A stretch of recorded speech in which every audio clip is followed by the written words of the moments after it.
오늘 우리에게 주시는 하나님의 말씀입니다. 신약성경 베드로전서 3장 10절에서부터 12절까지 말씀, 신약성경 380페이지에 있습니다. 신약성경 380페이지 베드로전서 3장 10절에서부터 12절까지 말씀. 찾으셨으면 한 목소리로 같이 봉독하겠습니다. 시작. 그러므로 생명을 사랑하고 좋은 날 보기를 원하는 자는 혀를 금하여 악한 말을 그치며 그 입술로 거짓을 말하지 말고 악에서 떠나 선을 행하고 화평을 구하며 그것을 따르라. 주의 눈은 의인을 향하시고 그의 귀는 의인의 간구에 기울이시되 주의 얼굴은 악행하는 자들을 대하시느니라 하셨느니라. 아멘. 오늘 이 말씀이 저와 여러분들에게 주시는 하나님의 귀하신 은혜의 말씀, 축복의 말씀 되시길 간절히 바랍니다. 잠시 기도하겠습니다. 사랑과 은혜가 충만하신 아버지 하나님, 은혜와 사랑을 감사합니다. 우리에게 주님을 사모하는 귀한 마음을 허락하시고 각자의 처소에서 하나님을 생각하며 주님의 은혜를 구하며 이 시간 예배하게 하시니 감사를 드립니다. 하나님께서 주시는 은혜를 날마다 누리며 살아갈 수 있는 복된 백성들 되게 하여 주옵시고 이 시간 선포되는 말씀을 통하여 우리의 마음 곳에, 마음 깊은 곳에 주님의 말씀을 새기게 하시고 그 말씀 따라 순종하며 살아 온전히 주님께 영광 돌리는 귀한 삶 살아갈 수 있도록 도와 주옵소서. 부족한 종이 다시금 주의 말씀을 들고 섰사오니 온전히 하나님의 귀하신 말씀만을 잘 증거할 수 있는 복된 시간이 되게 하여 주옵소서. 예수 그리스도의 이름으로 간절히 기도하옵나이다. 아멘. 옆 사람과 인사하겠습니다. 주 안에서 사랑합니다. 앞에 있는 분들하고, 그리고 가정에서 페이스북으로, 유튜브로, 그리고 가정 예배문으로 예배드리는 모든 분들 위에 하나님께서 주시는 놀라우신 하나님의 축복과 은혜가 풍성하게 임하시길 주님의 이름으로 간절히 축원을 드립니다. 오늘 말씀의 제목은 좋은 날 보기를 원하는 자라고 하는 제목입니다. 이 제목으로 말씀 전할 때 많은 은혜가 되시길 간절히 바랍니다. 어떤 사람이 큰 교통사고를 당했다고 합니다. 그래서 이 사람이 급히 큰 병원으로 옮겨져서 수술을 받게 되었습니다. 얼마 후에 그 사람이 의식이 돌아와서 깨어났는데 깨어나자 그의 가족들과 주변의 사람들이 막 기뻐했지만 이 사람은 좀 기뻐할 수가 없었습니다. 왜냐하면 머리를 크게 다쳤고 그리고 머리와 팔과 다리에 붕대를 감고 온몸이 그 수술한 이후에 그 불편한 몸 그리고 고통스러운 몸뿐만 아니라 깨어나서 보니까 수술 후에 깨어나서 보니까 자기가 누구인지를 모르는 거야. 자기가 누구인지 아무것도 생각나지 않는 거야. 혼란스러워하는 그에게 의사가 이렇게 얘기를 했어요. 환자분은 교통사고를 당해 큰 수술을 받았고 사고 당시 뇌에 아주 심한 충격을 받아서 기억을 관장하는 부분에 문제가 생겨서 기억 상실이 왔습니다. 라고 하는 충격적인 말을 이 사람이 들었습니다. 그러니까 이 사람이 의사에게 이렇게 여쭤봤어요. 선생님, 기억을 되살릴 수 있는 방법은 전혀 없습니까? 그렇게 물어봤습니다. 그랬더니 의사가 조심스럽게 이야기하기를 이렇게 대답했습니다. 방법이 전혀 없는 것은 아닙니다. 그러나 자칫 기억을 되살리려다가는 시력을 잃을 가능성이 굉장히 높습니다. 선택은 환자분이 직접 하셔야 됩니다. 환자분은 위험 부담이 많지만 기억을 되찾을 것인지 아니면 과거의 기억을 잃고 현재의 시력을 가지고 살아갈 것인지 환자가 선택을 하십시오. 그렇게 이야기를 드려요. 여러분, 만일 여러분들이 이런 상황이라고 하면 어느 쪽을 택하시겠습니까? 시력을 잃더라도 과거의 기억을 되찾고 싶으십니까? 아니면 과거의 기억을 잃더라도 시력을 갖고 살아가고 싶으십니까? 이분이 굉장히 며칠 동안 심사숙고를 했습니다. 어떻게 할까? 시력을 잃더라도 과거의 기억을 되찾아야 되는 것이 맞나? 아니면 과거의 기억을 잃더라고 하더라도 지금의 시력을 유지하면서 살아가는 것이 맞나? 하면서 며칠 숙고하는 끝에 의사에게 이렇게 말을 했습니다. 저는 과거의 기억을 되살리기보다는 제 시력을 갖고 살아가길 원합니다. 제가 과거에 어디에서 무엇을 했느냐보다는 지금 이 순간부터 앞으로 남은 삶까지 어디로 가게 되는지를 계속 보는 것이 더 낫다고 생각합니다. 그렇기 때문에 제가 시력을 갖고 이후의 삶을 준비하면서 살겠습니다. 그렇게 이야기했다고 합니다. 여러분, 사람들은 대개 소망을 가지고 살아갑니다. 소망이라고 하는 것은 오늘보다 내일이 더 좋아질 것이라고 하는 것을 믿고 살아가는 거예요. 지금 행복하다고 생각하는 사람은 내일이 더 행복할 것이라고 하는 것을 우리가 바라고, 지금 조금 불행하다고 생각하는 사람은 내일은 오늘보다 더 행복해질 것이라고 하는 기대를 갖고 살아갑니다. 지금보다 내일이 더 좋으면 좋았지 나빠지지는 않을 것을 원하는, 나빠지기를 않을 것이라고 하는 소망과 기대를 갖고 살아가죠. 근데 만약에 오늘보다 내일이 더 나쁘다, 그리고 오늘보다 내일이 더 좋지 않다라고 하는 것을 기대하면서 사는 사람이 이 세상에 아무도 없을 것입니다. 지금보다 더 좋아지고 지금보다 더 행복해지기를 원하는 것입니다. 이게 일반적으로 사람들의 소망이라고 볼 수가 있습니다. 우리는 이러한 기대와 소망을 갖고 살아가죠. 오늘 본문이 있는 베드로전서는 사도 베드로가 극심한 고난과 박해를 당하고 있는 초대교회 성도들을 향하여 주신 말씀입니다. 베드로전서가 쓰여질 당시는 아주 소망이 없는 시대였습니다. 로마의 황제가 그 당시에 누구였느냐면 네로 황제였습니다. 네로 황제가 기독교인들을 엄청나게 박해하고 그리고 고난 가운데 엄청난 고난을 당했던 그 시대에 쓴 글이 베드로전서입니다. 네로 황제는 로마가 새로운 신도시를 이렇게 만들어서 살기를 원하십니다. 그래서 그 원로들에게 내가 이 도시를 완전히 밀어버리고 새로운 신도시를 만들겠다라고 얘기를 하니까 다 반대했어요. 원로들이 다 반대를 했어요. 그러니까 네로 황제가 자기는 그런 일을 하고 싶은데 막으니까 몰래 사람들을 시켜서 로마의 그 집들에게 막 불을 지르도록 했습니다. 그래서 도시의 3분의 1이 그 화재를 통해서 그 전소가 됐습니다. 그러자 민심이 흉흉해지고 네로 황제에 대한 불만과 원성이 여기저기서 터져 나오기 시작했습니다. 그러다 보니까 사람들이 네로 황제에 대해서 비난과 원망이 가득 차다 보니까 그 방화범으로 기독교인들에게 뒤집어 씌워갖고 누명을 씌워서 기독교인들을 박해하기 시작했습니다.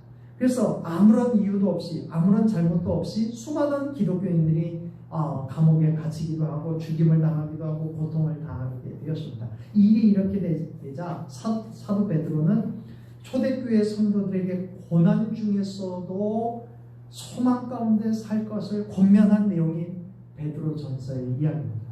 그래서 이 고난 중에서도 예수 그리스도를 바라보고 예수 그리스도가 주시는 산 소망을 가지고 살 것을 권면하고 있습니다. 그리고 현재의 고난으로 낙심하지 말고 주님이 나타나실 때에 칭찬과 존귀를 얻을 수 있음을 기억하고 소망 가운데 살아갈 것을 계속해서 성도들에게 권면하고 있는 그런 내용입니다.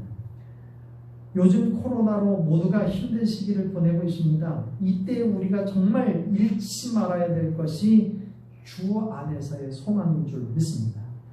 좋은 날 보기를 소망하고 이후에 하나님께서 우리에게 복된 날을 주실 것을 소망하고 주님께서 이후에 우리에게 상과 칭찬을 주실 것을 소망하고 이 코로나 위기를 잘 극복하여서 주님이 주시는 축복의 믿음의 삶을 살아가는 저와 여러분들이 다 되시길 소망합니다. 오늘 본문의 말씀에 보면 초대교회 성도들에게 장차 좋은 날, 주님께서 주실 좋은 날을 보기를 원하는 사람은 이렇게 살아야 된다라고 하는 이야기를 사도 베드로가 하고 있습니다.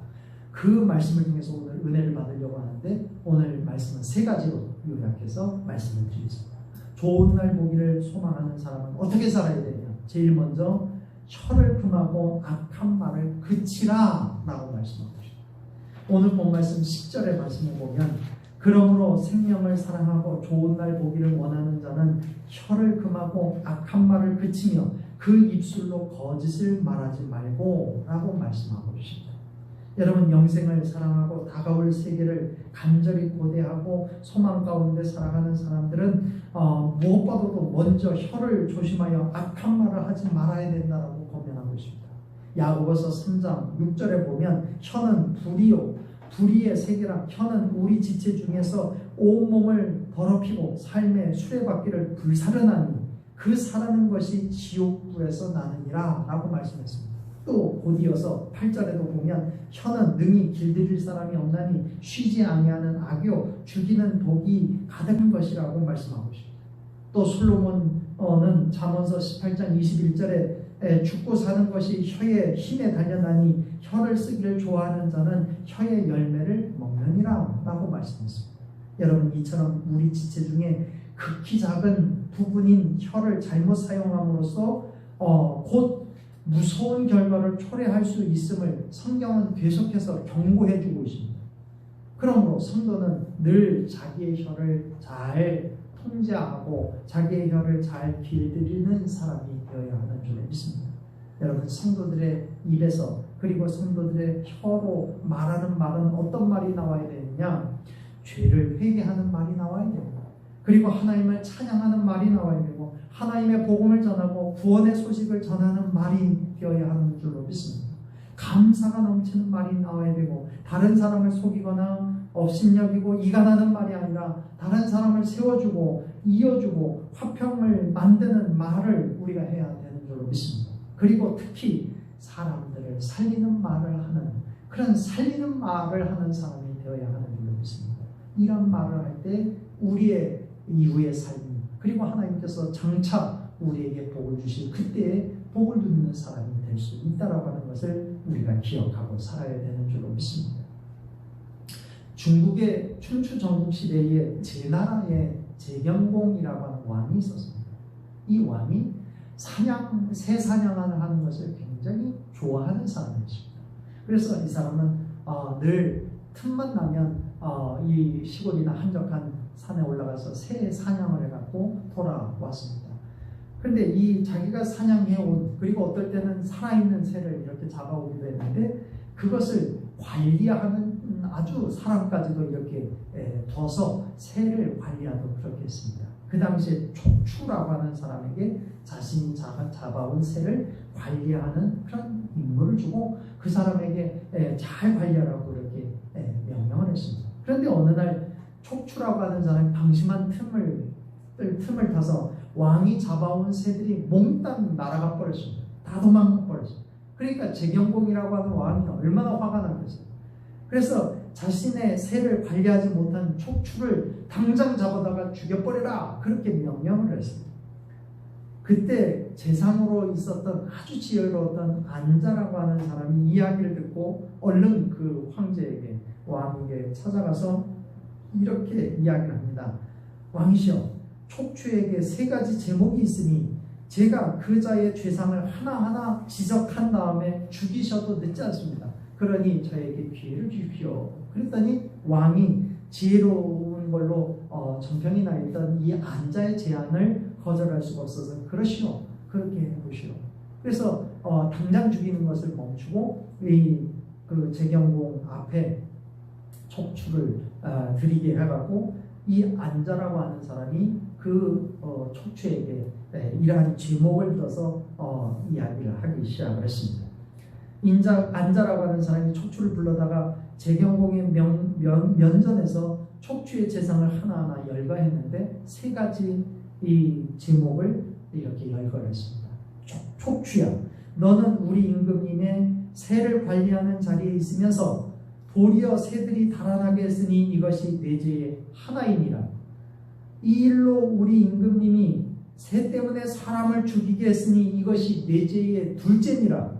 그리고 이 일로 각국의 제후들이 이런 소문을 듣고 우리 임금님이 새는 중시 여기면서 사람을 경시한다라고 하는 생각을 하게 됐으니 이것이 내 죄의 셋째니라. 이렇게 아주 준엄하게 꾸짖었습니다. 그리고 안자가 촉추의 죄를 열거하면서 그렇게 꾸짖은 다음에 제경공 왕에게 이렇게 이야기를 했습니다. 이제 그의 죄가 아주 분명해졌으니 그를 죽여주십시오. 그렇게 말하니까 재경공이라고 하는 황제가 이렇게 대답했습니다. 죽이지 마시오. 내가 그대의 가르침을 따르겠소 하면서 그 촉추를 죽이지 않았다는 거예요.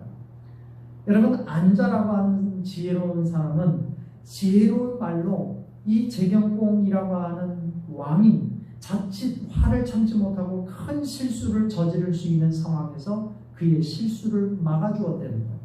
안자는 재경공의 기분을 상하게 하지 않으면서 재경공으로 하여금 분노를 가라앉히고 자신을 되돌아볼 수 있도록 지혜로운 말로 문제를 해결해주고 또 결국은 그 촉추라고 하는 사람을 살리는 그런 일을 했다라고 하는 것을 우리가 이 이야기를 통해서 볼 수 있습니다. 여러분, 우리의 혀를 잘 다스려서 악한 말을 하는 사람이 아니라 지혜로운 말을 하는 사람이 되시길 바랍니다. 우리의 말이 사람을 죽이는 말, 사람들을 실망하게 만들고 실족하게 하는 말이 아니라 사람을 살리고 세우는 말을 할 수 있는 믿음의 사람들이 다 되시기를 간절히 바랍니다.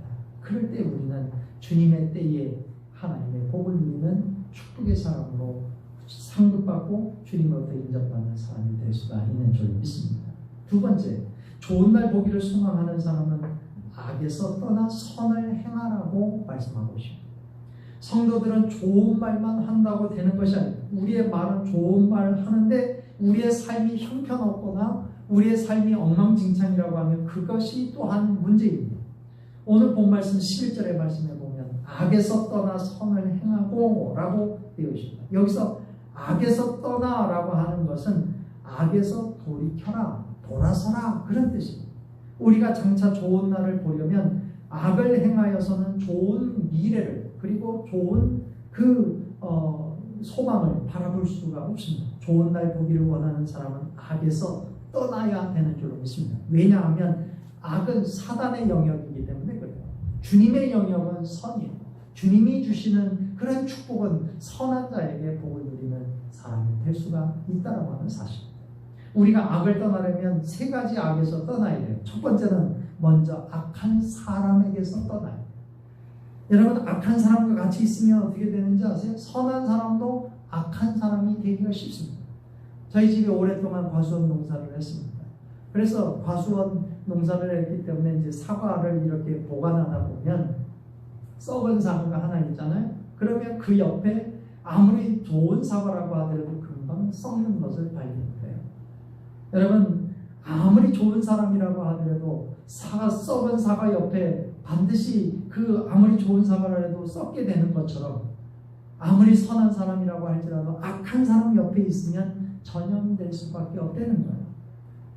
선하게 살려고 하고 선한 사람 옆에 있으면 어느새 나도 선한 사람이 되지만 악한 사람 옆에 있으면 우리는 어느 순간 악한 사람이 되기가 쉽다는 거죠. 그러므로 악한 사람에게서 우리는 떠나는 지혜가 있어야 되는 줄로 믿습니다. 두 번째, 악한 꾀에서 떠나야 됩니다. 사람의 머리는 쓰면 쓸수록 좋아져요. 사람이 좋은 일에 머리를 쓰면 좋은 일에 머리가 잘 돌아가요. 그런데 사람이 나쁜 쪽으로 머리를 쓰게 되면 나쁜 쪽으로 발달하게 되어 있습니다. 여러분, 요즘 보이스피싱 이게 아주 많은 사람을 괴롭히고 많은 사람을 힘들게 하는데 이게 점점 발달이 돼요. 그래서 우리 주변에 가족 중에서도 막 보이스피싱으로 인해서 큰 어려움을 당하고 그리고 손해를 보는 경우도 이렇게 질비하게 일어나요. 우리 주위에도 그런 사람들이 많이 있어요. 매년 몇 천억의 손해를 보게 만든다는 거예요, 이 보이스피싱이. 그런데 우리가 일반적으로 생각할 때 에게 뭐 저걸 당하나, 그런데 그렇지 않다는 거예요. 정말 그 일을 당하면 정말 정신없어서 정말 돈을 보내게 된다는 거예요. 이만큼 나쁜 짓을 하는 사람들 보면 머리 나쁜 사람이 없어요. 기발하게 머리가 기발해서 사람을 속이는 일에 아주 기발한 머리가 되고 그리고 사람을 속여서 피해를 주는 머리로 발전을 한다는 거예요. 그러므로 우리는 머리를 쓸 때 어떤 일에 머리를 써야 되느냐? 좋은 일에 머리를 써야 되고 악한 꾀에 우리가 머리를 쓰지 않는 사람이 돼요. 그래서 악한 꾀가 우리의 머리에 들어오고 우리의 생각에 들어올 때 그것으로부터 우리가 떠나야 돼요. 마지막 세 번째, 우리가 악한 곳을 떠나야 돼요. 아무리 착한 사람도 악한 환경에 계속 있으면 악한 사람이 되고 맙니다. 악한 곳이라고 생각되면 빨리 그곳을 빠져나와야 돼요. 미션 바라바라고 하는 책이 있는데 이 이 책은 일본 야쿠자가 한국인 그 아내의 도움을 받아서 야쿠자 생활을 청산하고 새 사람이 되었다, 뭐 그런 책이에요. 이 사람이 새 사람이 될 수 있었던 것은 야쿠자의 조직에서 빠져나왔기 때문에 가능한 거예요. 여러분, 새 사람이 되고 우리가 복을 누리는 사람이 되려면 악한 곳에서, 악한 장소에서 빠져나오는 지혜가 있어야 되는 줄로 믿습니다. 우리가 악을 떠나 살아야 되고, 악한 사람을 떠나야 되고, 악한 꾀에서 떠나고, 악한 곳을 떠나야지 우리가 복을 누리는 그런 사람이 될 수 있음을 기억하고 살아가십시오. 그리고 우리가 악한 곳을 떠나서 어떻게 되냐? 선을 행하는 사람이 돼요. 베드로전서 3장 13절의 말씀에 보면 선을 행하되 열심으로 선을 행하라고 말씀하고 있습니다. 그냥 대충 선을 행하는 것이 아니라 열심으로 선을 행하라. 그럴 때 좋은 날을 기대할 수 있고 하나님이 주신 복을 기대할 수 있다고 우리에게 말씀해 주고 있습니다. 갈라디아서 6장 7절의 말씀에 보면 사람이 무엇을 심든지 그대로 거두리라 말씀하고 있습니다. 악을 심으면 거기에서 악이 자라고, 그리고 악의 열매를 거둘 수밖에 없고, 선을 심으면 선을 통해서 선한 것을 거두게 된다고 하는 그런 말씀입니다. 중국 당나라 때 송청이라고 하는 유명한 약장수가 있었습니다. 그 사람은 약을 조제하는데 아주 탁월한 재주가 있었습니다. 그래서 그 약을, 이 사람이 조제한 약을 먹고 많은 사람이 병을 낫기도 하고 굉장히 도움을 많이 받았던 그런 사람입니다. 이 송청이라고 하는 사람이 약값을 낼 수 없는 가난한 사람이 와서 약을 이렇게 청하면 외상으로 약을 지어주는 일이 많았다는 거예요. 그래서 이 사람이 약을 지어주고 돈을 받지 않으면, 그 돈을 못 내는 상황이면 그 사람들에게 외상장부에다가 이제 약값을 적어놓고 그랬대요. 연말이 되면 이 사람이 그 외상장부가 몇십 건이 된다는 거예요. 그런데 신기하게 이 송청이라고 하는 사람이 한 번도 그 가난한 사람들이 약값 못 내갖고 외상장부에 적혀있는 것들을 와갖고 재촉하거나 독촉하는 일이 없고, 연말이 되면 이 외상장부를 다 태워버리는 거예요. 그래서 다시 그 외상장부에 적혀있는 약값 때문에 독촉하거나 그것을 다시 약값을 다시는 묻지 않고 그냥 태워버리고 그냥 잊어버린대요.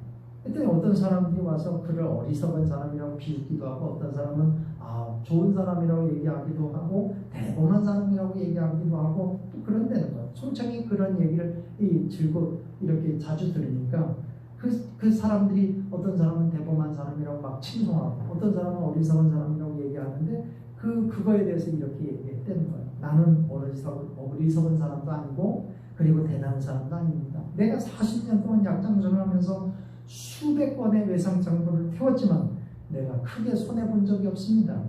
약값을 떼어먹는 사람도 있지만 나중에 출세해서 또 상편이 좋아져서 약값보다 훨씬 더 많은 보답을 하는 사람을 나는 자주 만났습니다.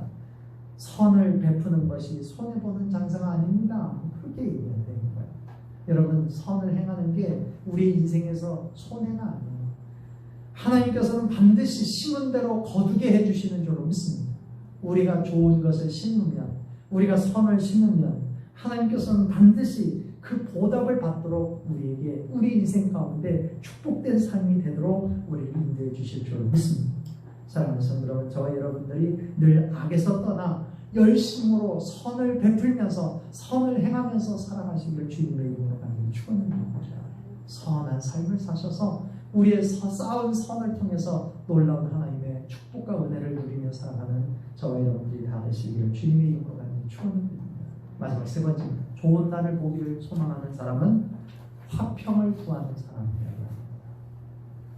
예수님께서 마태복음 5장의 팔복을 이야기하실 때 화평하게 하는 자는 복이 있나니 그들이 하나님의 아들이라 일컬음을 받을 것이다. 그렇게 말씀하고 계시죠. 여러분, 우리가 하나님의 자녀가 되려면 어떤 사람이 되어야 되느냐? 화평을 이루는 사람이 되어야 하는 줄 믿습니다.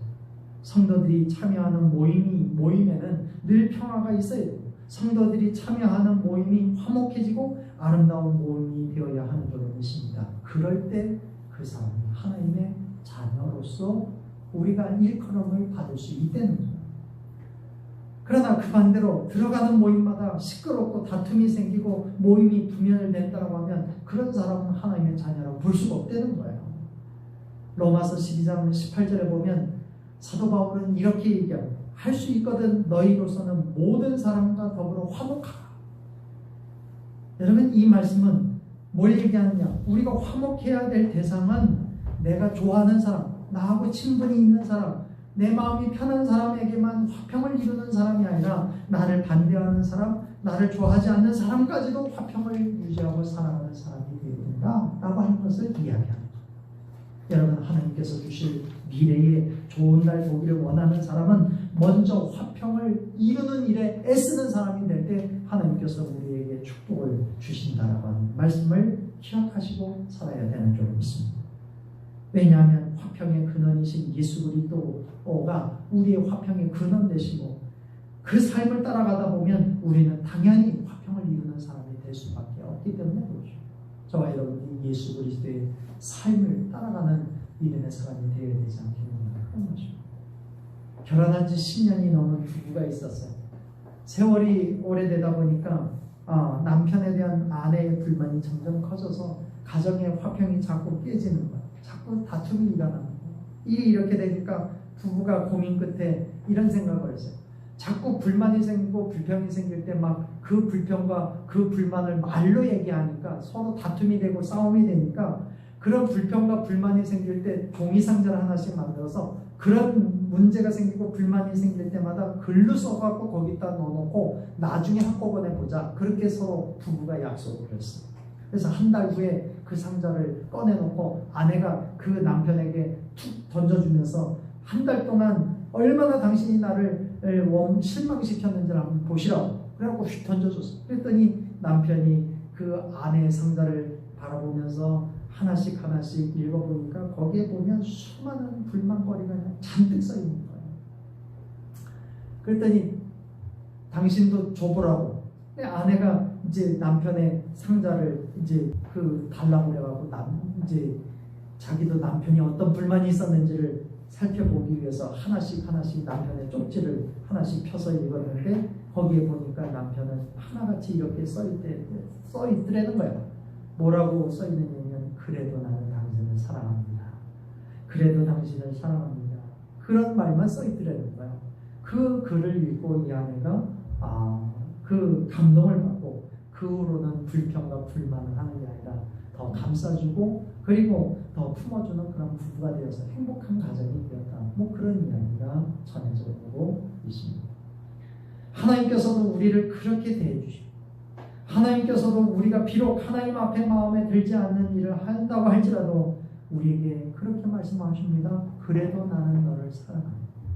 그래도 나는 너를 사랑해 라고 말씀해 주시는 주님이신 줄 믿습니다. 우리는 모두 하나님으로부터 그 사랑을 받고 살아가는 존재들입니다.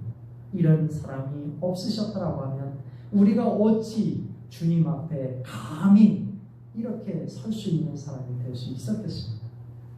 우리는 이 큰 사랑을 주님께 받았는데 그 사랑을 우리가 마음에 담고 늘 사랑의 마음으로 그리고 사랑의 모습으로 다른 사람을 대하고 화평을 이루는 사람이 되어야 하는 줄 믿습니다. 여러분, 저와 여러분들이 오늘 말씀을 통해서 정말 미래 그리고 좋은 날을 바라보면서 살기를 위해서는 우리가 이 세 가지를 명심할 필요가 있습니다. 첫 번째는 우리의 혀를 절제하고 악한 말을 하지 않는 그런 사람이 되기를 간절히 소망합니다. 두 번째는 악에서 떠나 선을 행하는, 열심으로 선을 행하는 그런 믿음의 삶을 살아가시기 바랍니다. 마지막 세 번째, 모든 사람과 화평을 이루는 사람들 되시길 간절히 소망합니다. 그래서 우리의 미래가 그리고 하나님께서 주실 그 축복을 우리가 날마다 소망하며 주님께서 우리에게 복 주시고 그리고 축복하시는 그때의 칭찬과 칭송을 받고 축복을 누리는 그런 믿음의 삶을 잘 경주하며 살아가는 저와 여러분들이 다 되시기를 주님에게 간절히 축원을 듭니다. 기도하겠습니다.